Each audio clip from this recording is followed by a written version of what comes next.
Good day, and this is another episode of the podcast of APRM. I wish you a warm welcome.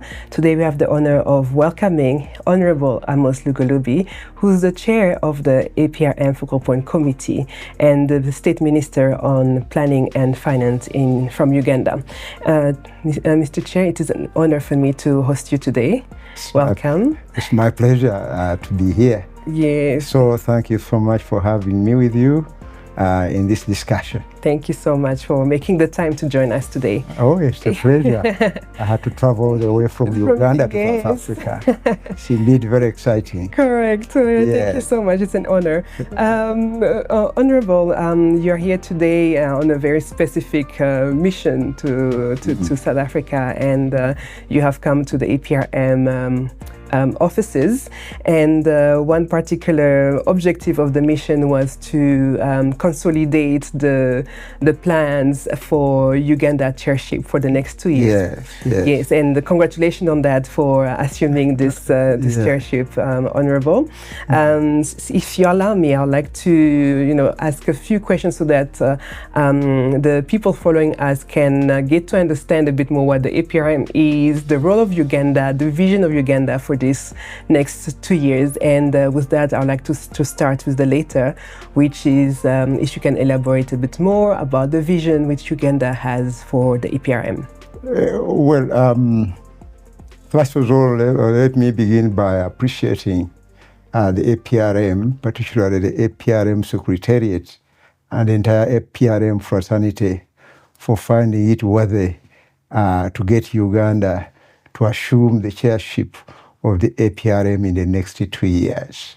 The APRM being a self-assessment mechanism, a voluntary arrangement on issues relating to governance in terms of economic management, governance relating to politics and democracy of our various countries, governance leading to socio-economic transformation of our economies, but also not forget the private sector and other organizations in terms of corporate governance is a very important imperative.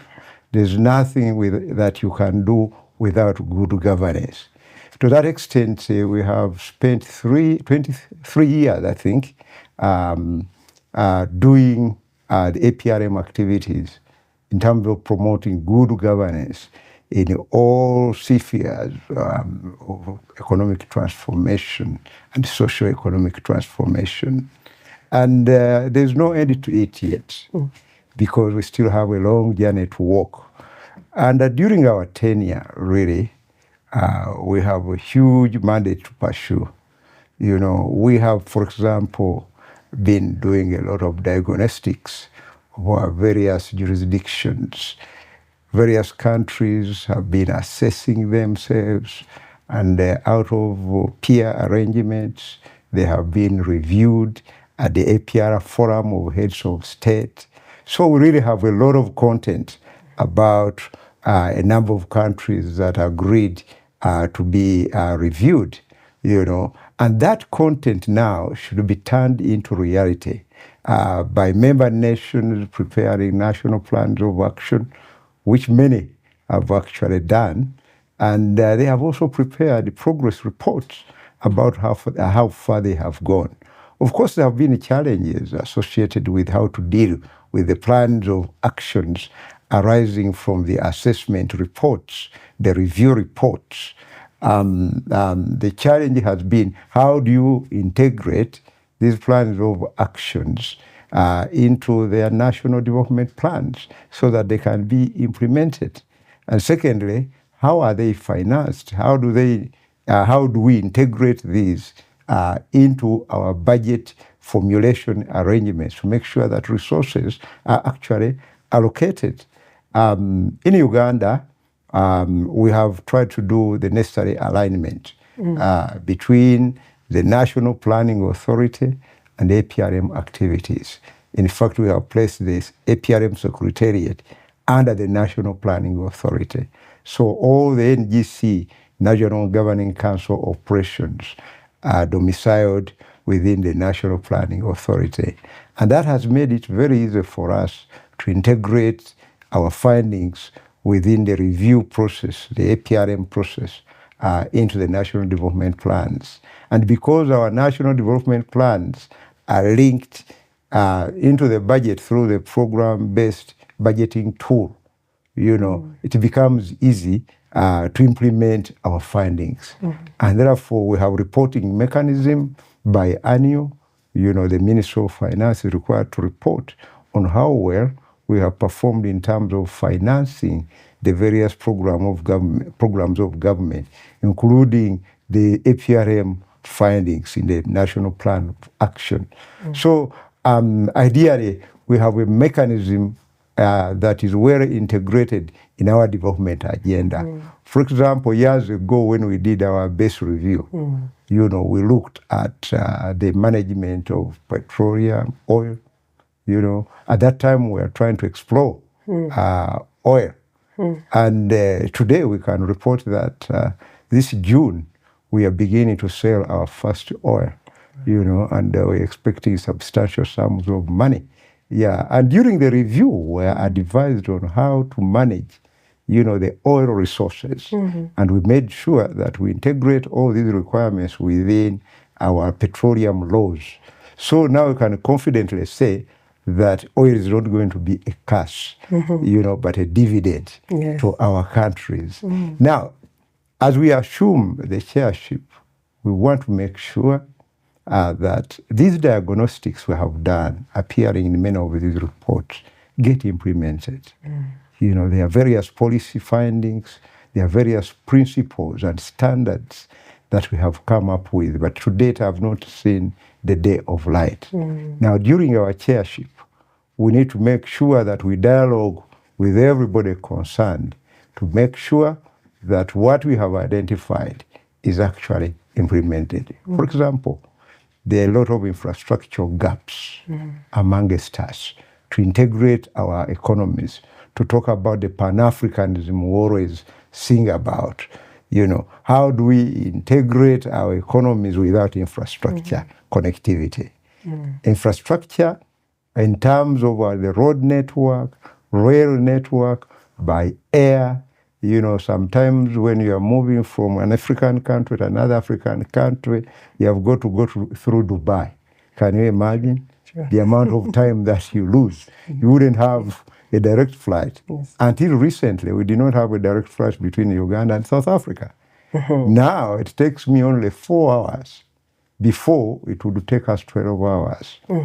So the issue of connectivity in terms of roads, air transport, but also in terms of energy. Some countries are wealthy in terms of their energy supplies, while others are deficient. Those that are so wealthy in terms of their energy resources can export through independent power pools, that power across themselves, so that we all have the energy needed to achieve industrial transformation and other services. Also connectivity in terms of ICT. This ICT is proving to be the panacea for doing all manner of business. It is providing solutions to many of what we consider to be serious problems. Now, through ICT, we can easily have a Zoom meeting. Let me give you that simple example. I'm in Uganda, you are in South Africa, and we hold a board meeting. You have seen how many meetings through APRM that we have held through these ICTs. So information, communication, technology is very key. Now we see the emergence of artificial intelligence, which is proving to be a huge enabler for most problems. Now, we need to make sure that we integrate all this manner of connectivity amongst ourselves to solve our problems. The other issue is about, we have talked a lot about peace and stability. And you cannot do anything without peace and stability.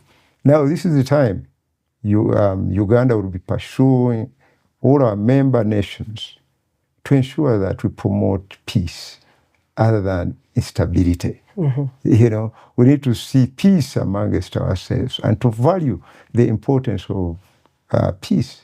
Because with peace, we are all richer.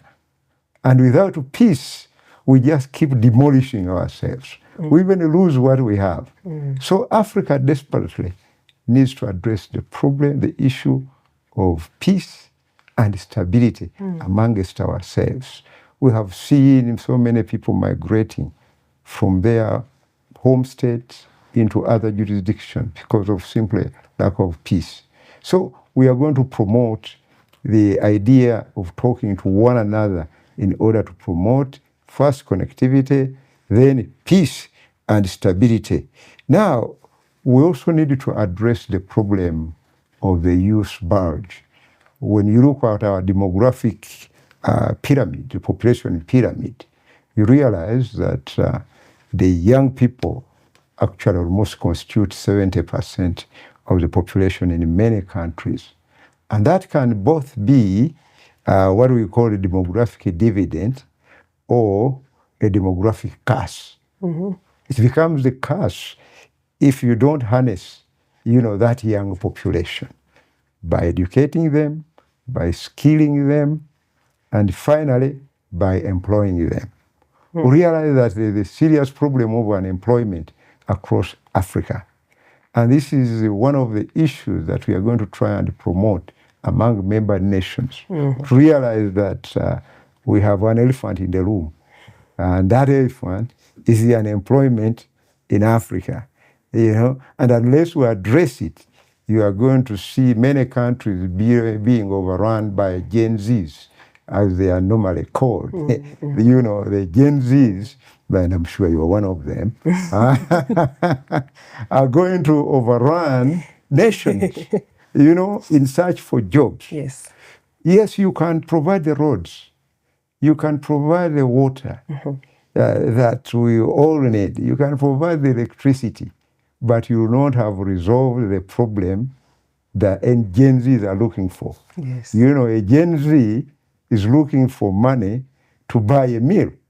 A Gen Z is looking for money to be able to marry a wife or to build a house for himself, or to be able to move or to buy a car, But if he's unemployed, how can he acquire this? So he'll forget about the good roads that you have in the country. He'll forget about the aircraft that you have, the huge military system that you have. He'll forget about all those. And his focus will be on employment. And employment for income. So the issue of income today is more central than anything else. Now we need to design measures to ensure that we create jobs for these young people within our various jurisdictions. And the issue, therefore, of opening up through the Africa Continental Free Trade Area becomes very central. We should stop simply talking about it and doing very little about it. We should spend a lot more time on how we implement, this integration of Africa. Africa should minimize the problem of producing what they don't consume. We produce what we don't consume. Take, for example, I'll give you a simple example. In Uganda, we are one of the leading producers of coffee, not only in Africa, but also in the world. But we hardly consume the coffee we produce, And you go on the tables in most of our offices, you find bottles of coffee coming from Europe, where they do not grow any coffee at all. So what are we doing to ourselves? We market all the value, we sell it in a raw form to the Western world. And then we import from the Western world value-added products. So we need to begin to consume what we produce, to market what we produce amongst ourselves. We should turn our population into people who are fully active in the monetary economy, who have some level of income to buy this coffee. When you have a population that lacks the capacity to buy, then you have a problem in your hands. That capacity to buy drives nations in terms of generating the necessary demand for goods and services. And that it becomes a stimulant for the private sector to come in from wherever, from all over the world. This is why you see all these multinationals and even smaller producers going all the way into China, targeting the population, the 1.4 billion population in China. Africa, we have a population of 1.4 billion. Yes. I think we are getting to 1.5 billion. Yes. So turn this younger population into a demographic dividend. People who can participate in terms of consuming what we produce. Then you'll have achieved a lot. So these are all governance questions. Yes. Now, instead of concentrating on these issues, now you find many of us fighting amongst ourselves on tribal or grounds, or religious grounds, on parochial issues. You know, and this we must stop, and this we must understand. We need to have a serious dialogue about this, and Uganda will really be promoting this during our tenure, you know, to try and implement what we have been talking about, to turn this APRM into an implementation instrument, to implement what we have been diagonizing so far. No, thank you so much, Honorable. This was very rich, and thank you so much for covering, you know, those important issues, especially looking at, you know, the how Uganda will be emphasizing on peace and development, infrastructures, but also looking at the demographic dividend, and which you, I quote how you have put it so well, is the elephant in the room, and how you have put how you have put forward, like how the demographic dividend can also be perceived as a curse if we are not really harnessing it the correct way. So thank you for calling also for the youth to be more involved, you know, not just in terms of democracy, but also economically. How do we create youth employment? And I think that is very important for us to note. And I have to mention that I really appreciate the passion that you have for the youth. And I also have to quote that Uganda has been was actually the second country to host the APRM Youth Symposium, and it just shows how much Uganda is putting forward the youth, and we really appreciate that. It's something that we look up to. And then as the APRM, it's something that we should definitely deploy the necessary resources to be able to implement those recommendations that keep coming through our reports on how do we involve the youth more economically, how do we create jobs, etc., etc. And implementation, I have to say it, implementation, I think this is definitely a word that should be guiding all of us. We have developed reports, we have made recommendations through our reports, but then some countries, unfortunately, haven't been able to achieve as much as Uganda has done. Since Uganda has joined in 2003, Uganda has really been a pioneer, a champion in many areas. Uganda was one of the first country to go to a second-generation review. And not only that, Uganda has also developed progress report. And it's really, Uganda is really a model that we would like other countries to follow, and especially countries who are yet to join the APRM. Yeah. There's been a call for universal accession in 2023, which was also renewed again by the member states, noting that some countries are yet to accede. And we believe that Uganda will play a very, very strong role in kind of encouraging those remaining 10 countries to join the APRM. So in terms of universal accession, Somalia has recently joined. Uganda is currently also not just chairing APRM, but also chairing the East African community, yes. And it seems that this is a very opportune time for APRM. And how do you see, APRM leveraging on this, in this position, this dynamic happening, as Uganda being chair of those big institutions, entities? How can we foresee, the future of a universal accession in the APRM? Well, I think we are very optimistic because if we are 54 member countries and 45 so far have joined, what we are remaining with is a very much simpler exercise to pursue, to convince them. The countries that are members should see the value of being members of the APRM. And once there's value for money being members of APRM, then the remaining members too will be attracted to join. Now, we really need to pursue products that will make, APRM attractive to both the members and the non-members. For example, the APRM Secretariat and the entire Africa AU Assembly have been pursuing the idea of the Africa Credit Rating Agency, through the APRM. And it's going to be launched very soon in Mauritius.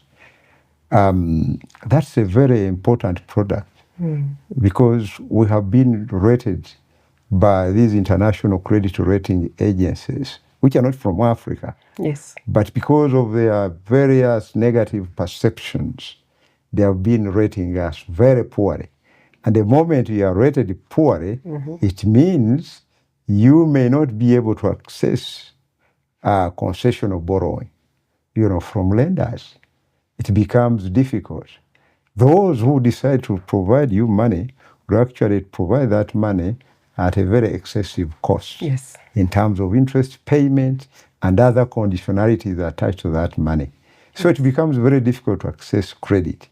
Now, this innovation APRM has come up with of creating a homegrown Africa Credit Rating Agency is a very important initiative in terms of resource mobilization to generate sustainable development among the member countries.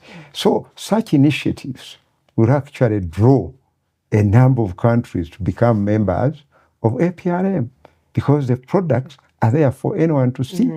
No, even we begin to share knowledge is another example. Sharing knowledge. There are a lot of best practices that we have derived through the work of the APRM over the years. Best practices in Egypt, best practices in Morocco, best practices in Uganda. We need to share this. How did we formulate our policies on petroleum? The entire range of petroleum exploration, mining, and marketing, that entire value chain. It was by sharing experiences from people who have been in this business for many years. Because you don't have to reinvent the wheel. Now, through the APRM family, we can share various experiences in tourism, in agro-industrialization, in various value chains, on issues of governance, democracy, these political dispensations, socio-economic transformation, skilling population. We can share all this wisdom amongst us and between Africa and other continents or other countries through the South-to-South cooperation. Because APRM promoting South-to-South cooperation. So we can leverage that cooperation to gain new knowledge.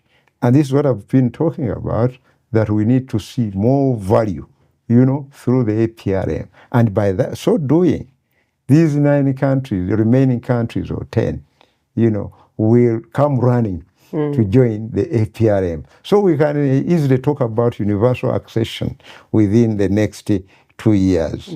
Now, also, the issue of e-governance. APRM here is promoting e-governance.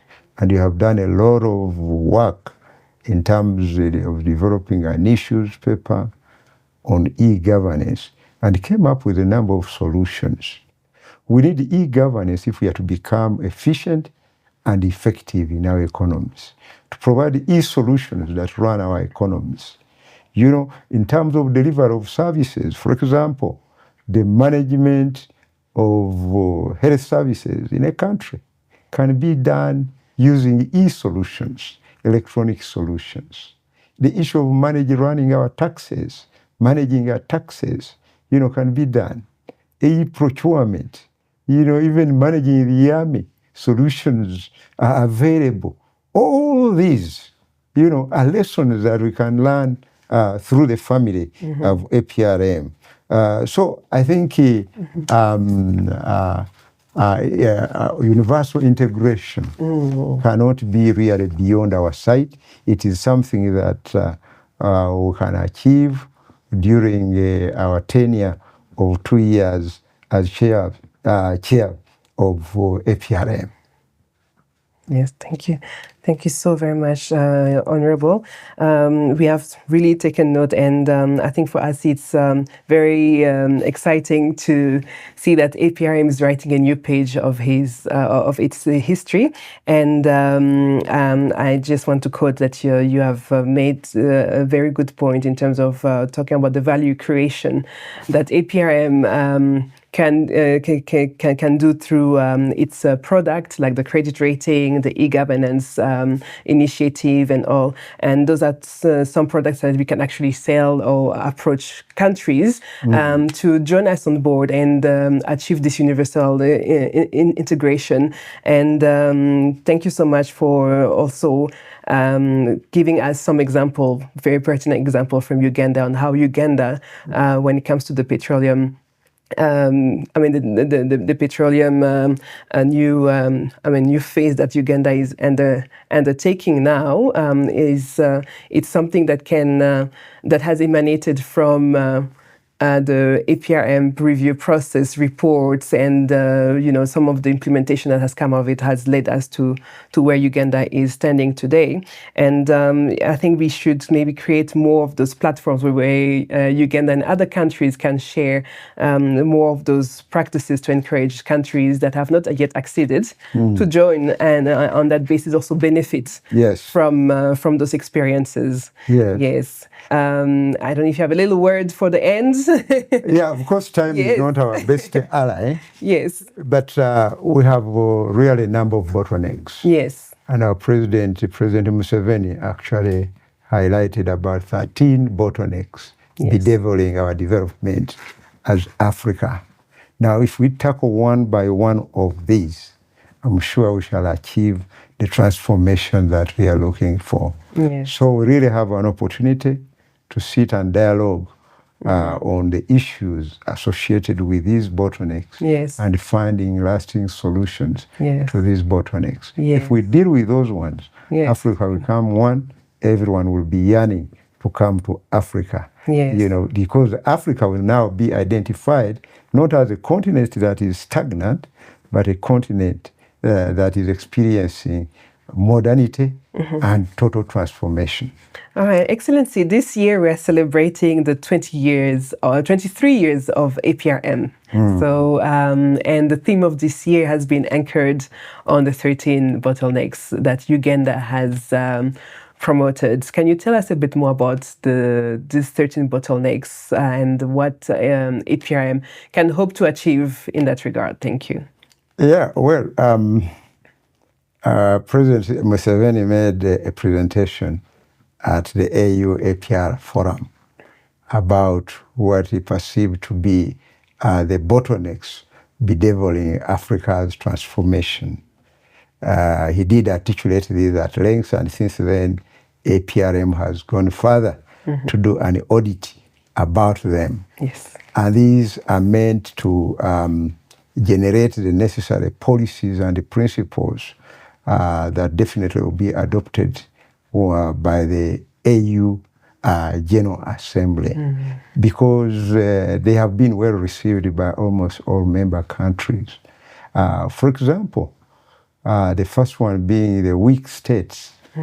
We may sit back here and assume that we are very strong, when actually we are very weak. But together, we can become very strong. If your country can be easily overrun by another country, for example, if you become rich enough, you have your mineral resources, and therefore you have strong reserves, those can easily become nothing if you do not provide the necessary security mechanisms to make sure that they are well guarded. So sometimes because of ideological disorientation, we become very weak. Yes. You are a leader in power, and then another faction emerges to overthrow your leadership, and then creating a governance crisis within the country. You know, this issue of weak states is one of the bottlenecks President Museveni identified, that as countries, we need to find mechanisms of supporting one another, but also internally strengthening our capabilities of defense mechanisms to become strong enough to protect ourselves. There are other bottlenecks. I spoke about the integration of our corridors, infrastructure corridors. I spoke about connectivity in terms of roads, rail, by air, connectivity in terms of the information and communication technologies. All these are not functioning well. Connectivity in terms of energy supplies. You know, some countries do not have enough energy. You know, you witness situations of load shedding in them. You know, these infrastructure corridors becomes a major bottleneck in many countries. You cannot travel from point A to point B because of infrastructure. Countries are not even connected with their immediate neighbors. And the absence of connectivity frustrates trade between these countries, notwithstanding the fact that we have been able to create these regional economic blocks, the EAC, East African Community, SADC, and many others. You know, if you don't have the necessary infrastructure, that integration is actually in vain. You know, so connectivity also comes in terms of your public service. Yeah. We, in many of our countries, you know, this public service becomes a bottleneck in itself in terms of its responsiveness. We might be talking about transformation when actually they are not dancing, the public servants are not dancing the same tone. Yes. You know, issues of relating to productivity of this public service becoming highly questionable. The efficiency of the public service, how well are we tooling them? Do they have the tools? Do they have the solutions? We have been talking about e-governance. To what extent have we implemented e-governance within our systems? How corrupt is the public service? You know, all if you don't have the manpower, really, delivery becomes a problem, because we are not yet capable of using robots. In other advanced countries are beginning to adopt these robots to do work for them, because you cannot corrupt a robot. But a human being can become very easy to corrupt. So we have to build strong value systems, morals, to ensure that we fight corruption, laws, agencies, institutions. You know, the institutional capacity in our countries also becomes a very serious bottleneck that we need to address. Now, when it comes to employment, we have a very big bottleneck in terms of industrial transformation. You know, countries that are developed, I can argue that no country can get on the transformation journey without industrialization, because industries create a number of jobs. We're a resource-rich continent, but we have not turned our resources into value-added products, products that we can sell with more value.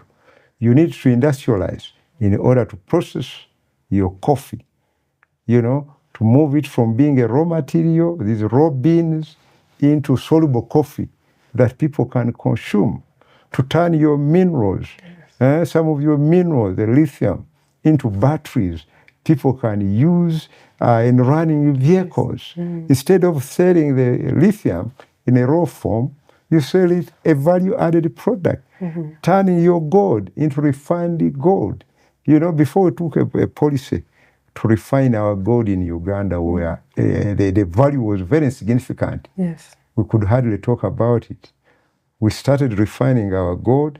Now gold is our leading exporter today. It's no longer coffee in Uganda.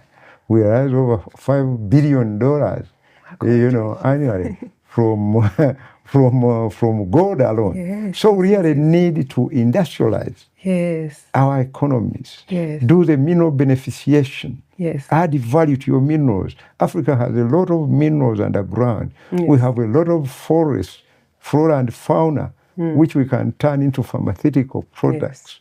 You are not doing all these. The agriculture we are talking about today, the productivity levels are so poor. Agriculture is a smallholder level, many people producing for their own consumption and not able to produce for sale.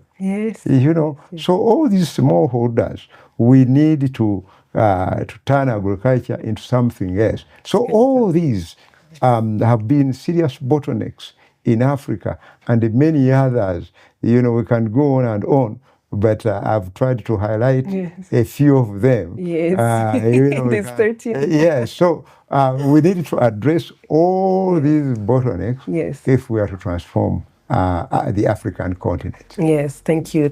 And I definitely foresee that during the 2 years, more countries will undertake some sort of targeted review to kind of see how we can tackle those issues. Same like Uganda has done already 3 targeted reviews on some of them. Yes. So thank you so much. Once again, you are leading the way. Thank you. On the bottlenecks. So thank you so much, Your Excellency. And with that, we have reached the end of this interview, and we hope to host you again next time. Thank you very much. Thank you.